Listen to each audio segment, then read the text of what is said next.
Boeing and its machinists union have reached a deal after the group voted to end the 53-day strike. Union President John Holden saying that there are now about 6,000 planes in backlog.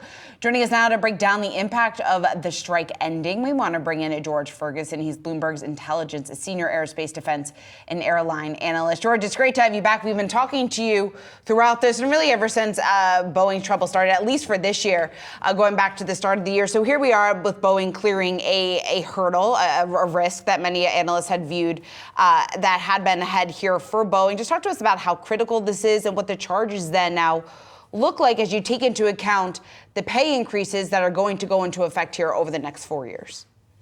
Yeah, so obviously very critical to Boeing as they want to get back to work building airplanes. It's how they generate cash and get themselves out of this heavily indebted position and loss-making position. So our calculations are that this agreement probably adds about $1 billion in annual cost to the company. That's not factoring any gains they had from the 10% workforce reduction. But so we saw about, again, $1 billion additional in wage costs. If the airplane maker looked like it looked in 2018, which was the last time we kind of saw, if you want to call it normal results before the groundings and the crashes and the groundings, that would have taken about 160 basis points off of margins. It would have been a business that generated a margin of about 12% instead of 13.6%. So it's not insurmountable, but again, $1 billion of additional costs.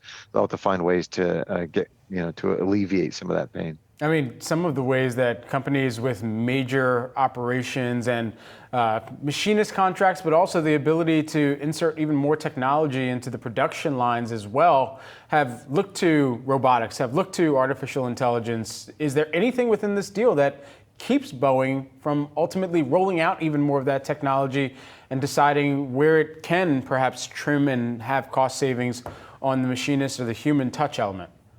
Yeah, so I haven't seen anything that would preclude Boeing from going for more automation. I can tell you from my experience going through the factories, it's really hard to automate some of these processes. But Boeing is working on riveting machines for the 777. And they ultimately had to abandon some of those efforts because they just couldn't get the reliability out of the machines.